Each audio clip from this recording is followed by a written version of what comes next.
প্রশাসক স্যার, তাকে সার্বিক সহযোগিতা করেছেন অতিরিক্ত জেলা প্রশাসক, শিক্ষা ও আইসিটি স্যার। শুধু বলি আজকের অনুষ্ঠানে সম্মানিত প্রধান অতিথি।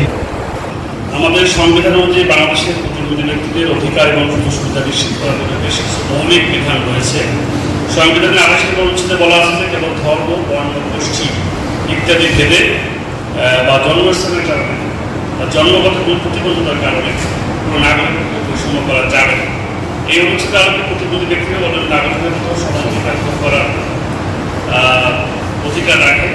এছাড়াও সংবিধানের মৌলিক অধিকারের অংশে প্রতিবন্ধী ব্যক্তিগত বিশেষ কিছু অধিকারের স্বীকৃতি দেওয়া আছে সরকার। এই আইনটি প্রতিবন্ধী ব্যক্তিদের শিক্ষা, স্বাস্থ্য, কর্মসংস্থান, আবাসন, প্রবেশ বন্ধতা এবং প্রতিবন্ধী ব্যক্তিদের অধিকার সংক্রান্ত কনভেনশন, যেটাকে আমরা CRPD বলে থাকি সংক্ষেপে। প্রতিবন্ধী ব্যক্তিরা সমাজের যে পরিমাণ জনসংখ্যা রয়েছে তার যদি আমরা প্রায় 3% জনসংখ্যা বিশ্বমান যে সমস্ত কার্যক্রম দেখি, সেটা হচ্ছে আমরা একটা ভাতার কাজ যেটা করতে চাই, কিন্তু আসলে একটা মানুষের নিজস্ব প্রকাশ করার যে একটা ব্যক্ত, সেটা অনেক বেশি আমাদের এই বিশাল প্রতিবন্ধিতার যে শ্রেণীটা, বিশেষ করে যারা বাক প্রতিবন্ধী এবং সবল প্রতিবন্ধী, তাদের যে কমিউনিকেশনের গ্যাপটা, সেই গ্যাপটা যদি তারা ফিল আপ করতে পারে এমনভাবে, তাহলে তাদের মানসিক ডেভেলপমেন্ট কিংবা তাদের যে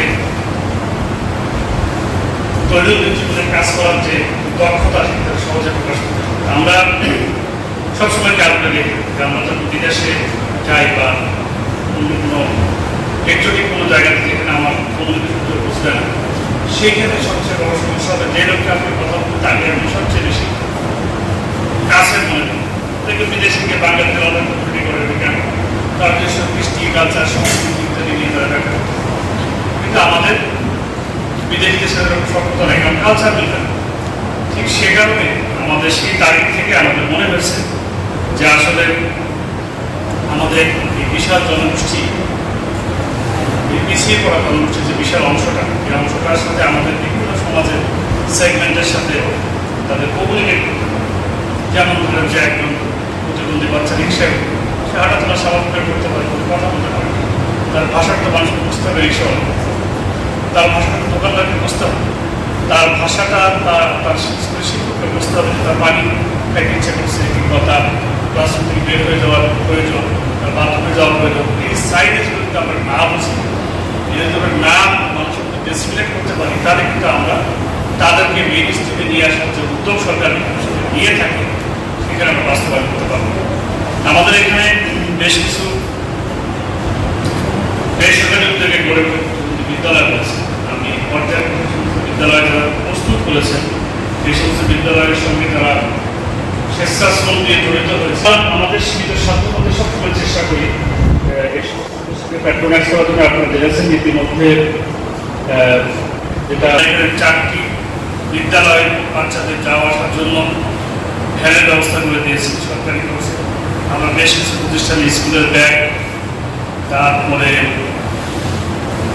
তাদের সুরক্ষার জন্য বাউন্ডারি বিদ্যালয়ে শ্রীবৃদ্ধি করার জন্য বা কক্ষগুলোকে সুসজ্জিত করার জন্য বরাদ্দ দিয়েছি।